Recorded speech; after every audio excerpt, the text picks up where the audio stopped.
এখন করেছি কি জামাই দেখতে যদি যাইছে এদিকে মুখ করে মোবাইল দেখছে, বহু দেখতে গেছে এদিকে বহু দেখে ঘোড়ার ডিম, এদিকে মোবাইল দেখছে। কাহার সাথে কাহার কোনো গল্প নাই, মিল নাই, মহব্বত নাই, কোনো গল্প নাই, সব মোবাইলে দেখছে। এক খেপা করেছি ওরা 2-3 জনা মিলে বহু দেখতে গেছে, ওর বাপও গেছে, ওর ভাই গেছে, সবাই গেছে। বহু আগা দিকে বসে আছে, ওর বাপও এরা মোবাইলের দিকে ধ্যান দিয়েছে। ওর বেটা ওকে বহুটাকে লক্ষ্য করে ইশারা মারছে যে নম্বরটা দে। এই মোবাইল ধরে আছে ছেলেটা, আপনার মুর্শিদাবাদের এই শফিক নাকি চ্যাংড়াটার নাম, ই আপনার মোবাইল ধরে বসে আছে। তখন মেয়েটাকে ইশারা মারলে নাম্বারটা দে, একটু ফোন করবো। যখন ওকে ইশারা দিয়ে সেই নাম্বারটা দে, তখন ও দেখেছে একটা কলম উঠে দেখেছি যে ফার্স্টেই আগে দে, তারপরে 2টা আলু দেখেছি যে 2টা জিরো দে। লোকেরা ইশারা মেরে মেরে নাম্বার দিয়ে দিলে, কহিলে তারা শুনে নিবে লোক বসে আছে, এরা সব মোবাইল নিয়ে বসে আছে, নাম্বার দেওয়া হয়ে গেল। তো এরকম এই যে মোবাইলের যুগে সে কিছুই বুঝে না, কিছুই দেখে না, কোনো কারোর সাথে গল্প নাই, দুঃখ নাই, সুখ নাই, কিছু নাই, সব সময় মোবাইল। কি আইলো মানুষের ব্রেনকে নষ্ট করে দেবে। ছেলা পিলা লেখাপড়া ভালো করে শিখতে পারবে না। এখনকার ছেলা পিলা কানছে, মোবাইল দিয়ে দেন চুপে নাকি, ছোট ছোট ছেলেগুলাকে মোবাইল একদম গান বাজিয়ে দিয়ে দেন, কিছু লাগিয়ে দিয়ে দেন, এমনি দিয়ে দেন, ওরা ট্রেক্টর চালা, জিসিবি চালা, ওগুলোই দেখবে খালি। হ্যাঁ, তো কি জামানা আইলো জি ভাই, কি দুনিয়া আইলো। তো ভাই এই মোবাইলের পাশে সময়টা নষ্ট করিয়েন না ভাই, সময়টা বরবাদ করিয়েন না, সময়টাকে কাজে লাগান। 100 বার যদি সুবহানাল্লাহ পড়েন, 1000 গুনাহ আপনার মাফ করা হবে, আমলনামা থেকে কেটে দেওয়া হবে, 1000 নেকি আপনার আমলনামায় লিখে দেওয়া হবে। আলহামদুলিল্লাহ 100 বার যদি পড়েন লোক গোনা, তাহলে 1000 গুনাহ মাফ করা হবে, 1000 নেকি লেখা হবে। আল্লাহু আকবার, আল্লাহু আকবার যদি 100 বার পড়েন 1000 নেকি পাবেন, 1000 গুনাহ মাফ হবে। দিন মানে যদি 100 বার পড়েন, 1000 গুনাহ আমল নামা থেকে কেটে দেওয়া হবে, আর 1000 নেকি লিখে দেওয়া হবে। তাহলে কত হলো?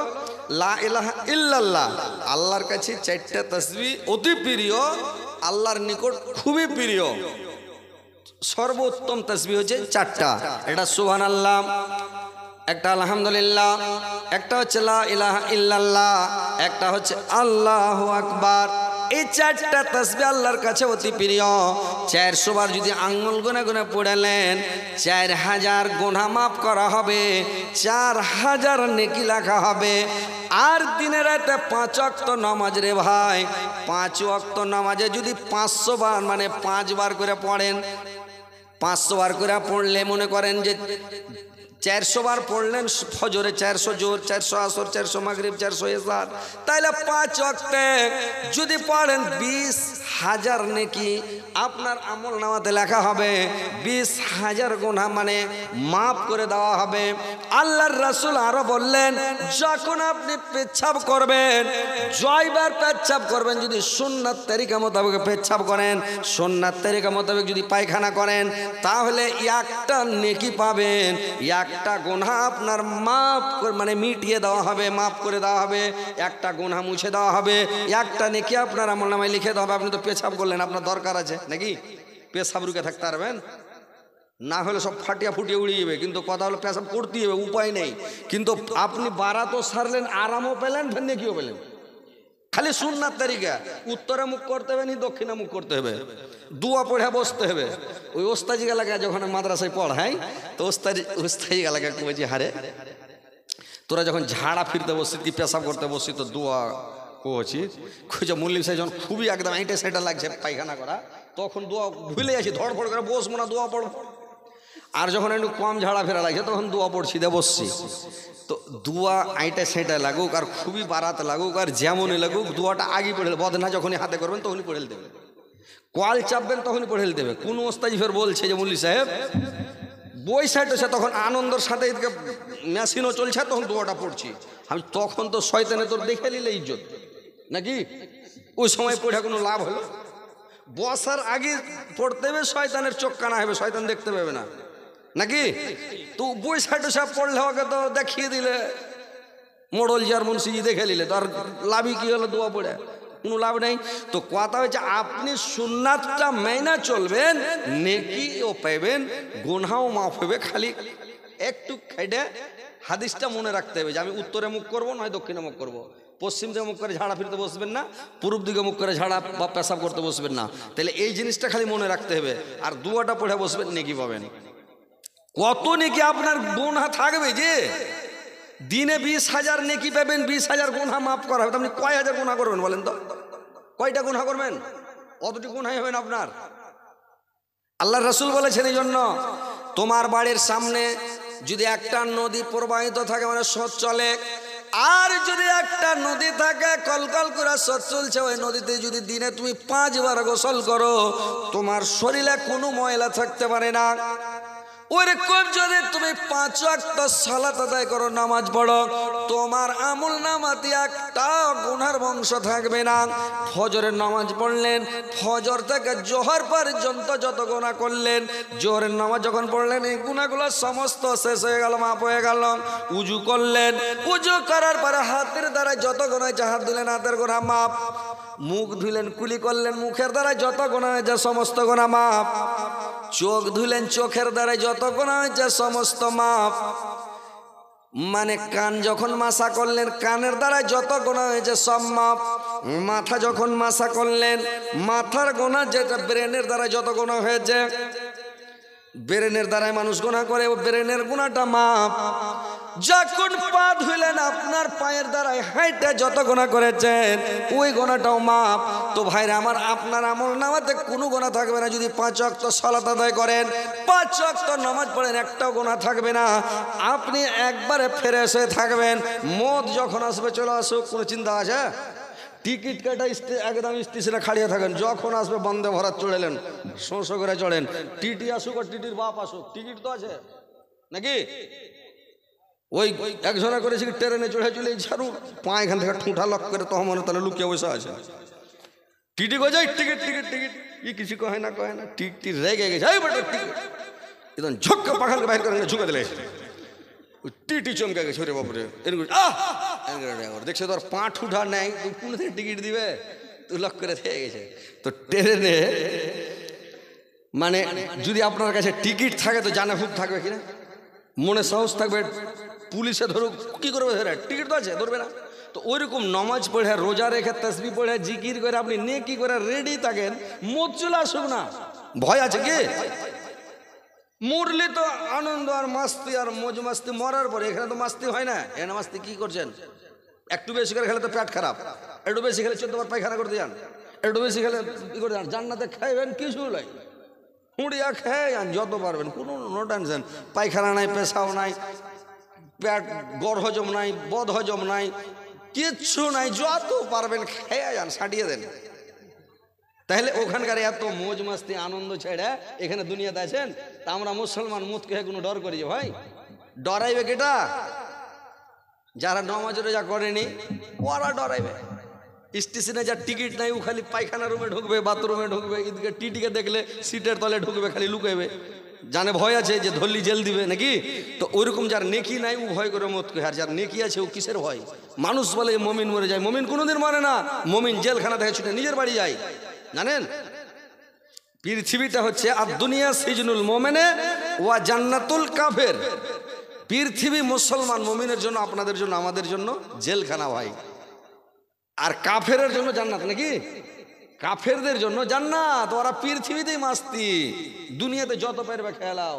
আল্লাহ বলছেন কুলু আতামাত্তাও কালিলাম ইন্নাকুম মুজরিমুন, তোমরা দুনিয়াতে খেয়ে নাও, পানাহার করে নাও, যত পারবে খেলাও হুঁড়িয়া, তোমরা তো মুজরিম, তোমরা গুনাহগার, খালি মরে গেলে চলবে, পাছা দিকে মিশিং মিডিয়া দেবে, একবারে চলবে, ঠাঁই ঠাঁই ঠাঁই ঠাঁই ঠাঁই ঠাঁই করে চলবে, আজীবন তাক চলবে, পাছা দিকে মেশিং। আর মুসলমানকে আল্লাহ বলেছে তোমরা দুনিয়াতে কি করো, পৃথিবীতে তোমরা জেলখানা।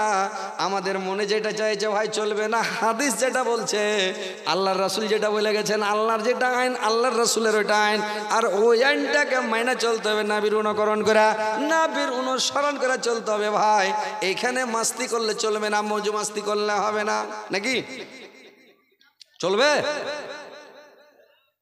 স্ত্রীকে একবারে ব্লাউজ লাগানো এরকম হ্যান্ডা করে আর আঁচল উড়াইছেন সার সার করে, আর মোটর সাইকেলে বসে গেছেন একবারে হো হো করে চালাইছেন, লোককে দেখিয়া চলবে? এটা পারমিশন কে দিয়েছে? শরীয়ত পারমিশন দিয়েছে কি দেয়নি? আপনার নিজের স্ত্রীকে কাউকে দেখাতে পারেন না, নিজের বউকে কাউকে দেখাতে পারেন না, লুকিয়ে রাখেন, ওকে হেফাজতে রাখেন, তাহলে আপনি পুরুষ, আপনার পুরুষত্ব শক্তি আছে। আর স্ত্রীকে দেখে যদি ডরান তো আপনি কাপুরুষ। কাপুরুষ ওরা জাহান্নামে যাবে। স্ত্রীকে দেখে ডরাইতে হবে না, মোচকে কাড়া করে ছাড়তে হবে, খালি ডরে বুঝতে পেরেছেন? তাহলে আপনি পুরুষ। একাই কোথাও যেতে দিবেন না স্ত্রীকে, মরা বাড়ি যেতে দিবেন না স্ত্রীকে, শপিং মহল যেতে দিবেন না স্ত্রীকে, বেড়াইতে যেতে দিবেন না স্ত্রীকে, মোবাইল স্ত্রীর হাতে দিবেন না। আপনার 20 বারে 50 করে নিশার গুলি খিলে নিন দিয়া গল্প শুরু করে, প্রেম ভালোবাসা করে, আর 2-3 ছেলের পালিয়েছে সব যার তার সাথে। দেশের খবর আছে আপনার কা দেখতে হবে না, মোবাইল ঘাটেন তাহলে দেখতে হবে। আমি পয়সা কি দেখবেন, এমনি কি দেখবেন দুনিয়াতে? হ্যাঁ, দেখতে পাবেন না, মোবাইল দেখেন দুনিয়ার খবর। তো কথা হচ্ছে স্ত্রীকে আপনি কন্ট্রোলে রাখেন, স্ত্রীকে ক্ষমতার মধ্যে রাখেন, তাহলে আপনি পুরুষ। আপনি জান্নাতে যাবেন। জান্নাতটা ভাই পাকা কলা নাই, ছিললেন আর গাবাগাব খেলেন। জান্নাত যেতে গেলে কষ্ট করতে হবে ভাই, পরিশ্রম করতে হবে। তাসবিহ, জিকির, নামাজ, রোজা, রাত্রে উঠেন গিড়গিড়ান, মসজিদে যা কানেন না যে জীবনে কেঁদেছেন, পাপ করার পরে তোবা করেছেন, কেঁদেছেন, হাত উঠালছেন। আল্লাহ সব চাইতে, আল্লাহর প্রিয় বান্দা ওইটাই যে কাঁদে, যে পাপ করে, পাপ করার পরে যে কাঁদে আল্লাহকে ভালোবাসে। যে পাপও করে না, কাঁদেও না, তোবাও করে না, ওকে ভালোবাসে না। যা, যে ছেলে কাঁদে ও দুধ পায়, যে কাঁদে না ও দুধ পাবে না। দিবে মা দুধ দিব ওকে?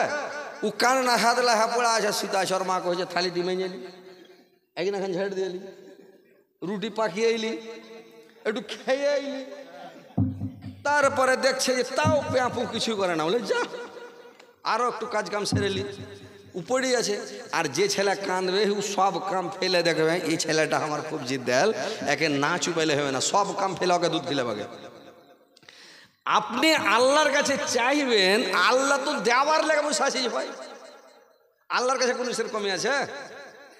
আছে জি। বোম্বাইতে স্যাটের কাছে একটা মৌলবি গেছে কালেকশন করতে যে বাঙালের মৌলবি, যে বোম্বাইতে যা বলছে যে স্যাটকে যা বলছে যে কালেকশন করতে আসলাম আপনার কাছে মাদ্রাসার জন্য কিছু দেন, হিন্দিতে বলছে ভাইয়া কুছ দিয়ে দিয়েছে। তো তখন রাগ করে গেছে, লিখ তো 10,000।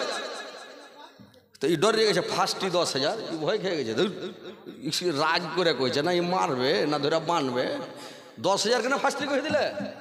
তো লেখে না, লোক করে কলমটা লাড়াচাড়া করছে যে ঠিকই কইছে না ভোগা দিয়া, তো দেখছে লেখে না, আরো লিবে, লেখলি ফেসে যাবে। তো কইছে লিখে তো 20,000। মা গে আসলে কিছু করবে, তাও লেখে নাই, খালি ধকপচ করছে, চেক খান ধরে আছে বাঁ হাতে, ডাইনাতে কলম লেখে লাড়াচাড়া করছে। কি করি রমন, ভালো করে হিন্দি বুঝে না আর বাংলা বুঝে না। কইছে লিখ তো 30,000। এই করতে করতে করতে 80,000, তাও লেখে নাই, ডরে গেছে, ব্যাপার খারাপ, লিখে দেবো তো তেড়া ধরে মারবে না, কি করবে না কি করবে। ও তখন দো কপি লেখে দেন, 1 লাখ টাকা বসিয়ে দিলেন, 1 লাখ টাকা বসে ওকে টাকা দিয়েছে, তাও ডরাইছে যে লিয়ে যাও তখন ঘাটা থেকে ধরলিবে নাকি তেড়ে। ওরা টাকা দেওয়ার লেগে বৈশা আছে, লোক পায় না যে টাকা দেয় সেটেরা। আল্লাহ ওরাকে কত টাকা দিয়েছে, টাকা দেওয়ার লেগে লোক পায় না বোম্বাইয়ের সেটেরা বৈশা আছে। মারওয়ারির বিয়ে হলে, ও ছেলে পিলের বিয়ে হলে টাকা উড়াইছে। তো আল্লাহর কাছে টাকার কমে আছে যে ভাই, যে আল্লাহ বিশাল বিশ্বের মালিক, সারা পৃথিবীর মালিক, আল্লাহর কাছে এই পৃথিবীটার যদি দাম থাকতো একটা মশার পাখার সমান বা একটা মাছের পাখার সমান যদি দাম থাকতো, তো বেদিন, মুশরিক, ইহুদি, নাসারা, খ্রিস্টানকে আল্লাহ এক ঢোক পানিও দিত না। এই পৃথিবীর আল্লাহর কাছে কোনো দাম নাই, এই পৃথিবীর দাম আমাদের কাছে নাকি। যদি পারি একটা বাড়ি 3-4 তলা করতে, যদি টাউনে বাড়ি করতে পেরেলি, আরে বাবরে 4-5 তলা বাড়ি যদি করে দি, খালি জাফর দিবে লোক, খালি খাবো উড়িয়ে। মানে মানুষ চাইছে যে রে বাবরে দুনিয়াতে টাকা পেলে কাম মনে যাবে, খালি ডোন হয়ে বেড়াবো খালি নাকি। কিন্তু না, আল্লাহর কাছে কোনো জিনিসের কমি নাই, আল্লাহ দেওয়ার লেগে বসে আছে। আপনারা চাইতে জানেন না, আপনারা চাইতে জানেন না, আপনারা চাহেন আল্লাহর কাছে যান, কখন চাইবেন জানেন? চাহেন আর সাথে সাথে চাইলে দিবে না। যদি খাটাম করে কহেন যে দাও দিবে না। একটা লোক কয়েছে যে আল্লাহ তুই আমাকে যদি টাকার একটা ব্যাগ দিয়ে দাও আল্লাহ, বা একটা বাক্স দিয়ে দাও আল্লাহ, এক বাক্সা টাকা বা এক ব্যাগ টাকা দিয়ে দাও আল্লাহ, খালি দান করবো, সাদকা করবো, ফকির মিসকিনকে খিলাবো, আমিন আমিন। এরকম করে স্যার একটা ফেরেস্তা স্যার পঞ্জরে ডাইন দিকে একটা টাকার ব্যাগ দিয়ে চলে আলো, এই ডাইন দিকে দেখছে তো আরে বাপরে ব্যাগ, চেন খুলে দেখছে তো খালি 500 টাকা লোড, বোঝাচ্ছে গিড়গিড়া হ্যাঁ কম মনে গেছে আজ আমি পয়সাওয়ালা হয়ে গেল। যাক এবার পয়সা নিয়ে জানের হুবে দিয়েছে, একটা লোক ফোন লাল যে ভাই তোমার কাছে 10,000 5,000 টাকা পাই, তুমি ভাই টাকাটা দিবে না? ওই দেখ টাকা টাকা করছে না, 5,000 বলছিল 10,000 টাকা দেবো, তুই ওই আর ধমকি দেখাইছিস না আমি এখন পয়সাওয়ালা। তোর ওই ফকিরটা যে টাকা থুয়ে গেছিল ও অন্যদিক থেকে এসে ফকিরের রূপ ধরে, ফেরেস্তা ফকিরের রূপ ধরে এসে বলছে ভাই 10টা টাকা দাও ভাই, 3 দিন থেকে কিছু খাইনি ভাই, দিলে কিছু দোকানে খেতাম ভাই, একটু দাও। ই বলছে সালা আইজি বড় লোক হয়ে, আইজি টাকা চাইছি, এক ধাক্কা উল্টে ফেলে দেয়, যেমন উল্টে ফেলে দিয়েছে ও কানতে কানতে চলে গেল। এটা আল্লাহর পরীক্ষা, আল্লাহর কারিশমা। ও যে বলছে টাকা দেবো ফকির মিসকিনকে খিলাবো, টাকা দেবো, তো আল্লাহ ওকে চেক করছে দিছে কিনা দেখি, আরে 10 টাকা চাইছে 100 টাকা দিয়ে দে। ই তখন টাকা যখন দিলে না তখন ওই লোকটার কাছে যে 5,000 পেতো 10,000 দিতে চেয়েছে, ওখানে চেন খুলে যদি দেখছে তো খালি কাঠলের পাত ভরা আছে, একটাও টাকা নাই, সব শেষ। আল্লাহ লেলে, বুঝতে পারলেন তো? কথা হচ্ছে ভাই আল্লাহ দেওয়ার লেগা বসা আছে পৃথিবীতে। যদি সারা পৃথিবীর মানুষের, সারা দুনিয়ার মানুষের যদি টাকা মনের আশা আল্লাহ মিটিয়ে দেয়, মনের চাহিদা মিটিয়ে দেয়, টাকায় টাকা দিয়ে দেয় সবাইকে, যা যেটা চাইছে 10 খান গাড়ি 10 খানি দিয়ে দেয়, 20 খান গাড়ি 20 খানি দিয়ে দেয়, 20 তালা চাইছে 30 তালা করে দেয়, যা চাইবে সব মনের আশা পূরণ করে দেয়।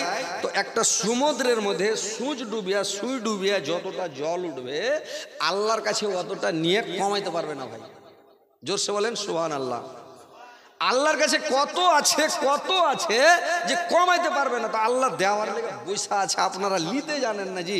আপনারা যান না মসজিদে, যান, কাঁদেন, গিড়গিড়ান, চাহেন, আল্লাহ বলছেন আমি চাইলে সাথে সাথে দিব না, ধৈর্য ধরতে হবে। একটু সালাতের মাধ্যমে তুমি দোয়া করো, সাহায্য চাও, আর আল্লাহ তোমাকে দিবে, কিন্তু দেরিতে দিবে, তাড়াতাড়ি দিবে না। তো আল্লাহ দেওয়ার লেগে বসা আছে, আপনারা চাহেন, আল্লাহর কাছে কাঁদেন, গিড়গিড়ান, যেটাই চাইবেন। আর আল্লাহর কাছে ছোট মোটো জিনিস চাহেন না বড় জিনিস চাহেন, ছোট জিনিস চাবেন না বড় জিনিস চাহেন, আল্লাহ দিবেন লেগে বসা আছে। তো কথা হচ্ছে ভাই যে আল্লাহর কাছে কোনো জিনিসের কমি নাই। তো কথা হচ্ছে ভাই পৃথিবীতে বেশি দিন বাঁচতে আসেননি, বাড়ি বাড়ি গাড়ি গাড়ি করিয়েন না, না তো কিয়ামতের দিন বুঝবেন। এবার ভাইরে আমার, কিয়ামতের দিন যখন সমস্ত মানুষ যখন কিয়ামতের মাঠে যখন জমা হয়ে যাবে, হাসরের মাঠে যখন সমস্ত মানুষগুলো জমা হয়ে যাবে রে ভাই, তো যখন মানুষ কিয়ামতের মাঠে যখন জমা হবে, তো মানুষ, আল্লাহ বলছেন ইয়াউমা ইয়ানফাখু ফিস-সূরি ওয়া নাহসারুল মুজরিমিনা ইয়াউমা জিনজুরকান। আমি মানুষের চেহারাগুলোকে মানে আমি বিগড়ে দিব, আর আমি বিভিন্ন শ্রেণীতে বিভক্ত করে উঠাবো, আর মানুষের চেহারাগুলোকে আমি বিগড়ে দিব। মানুষের চেহারা বিগড়ে যাবে, গুনাহগার পাপিষ্টি মুজরিমদেরকে মানুষ দেখলে চিনে নিবে, এই লোকটা গুনাহগার, এই লোকটা পাপিষ্টি, এই লোকটা মুজরিম, এই লোকটা চোর, এটা ডাকাত, এটা লুচ্চা, এটা লাম্বাদার, এটা সারাবি, এটা জুয়ানি।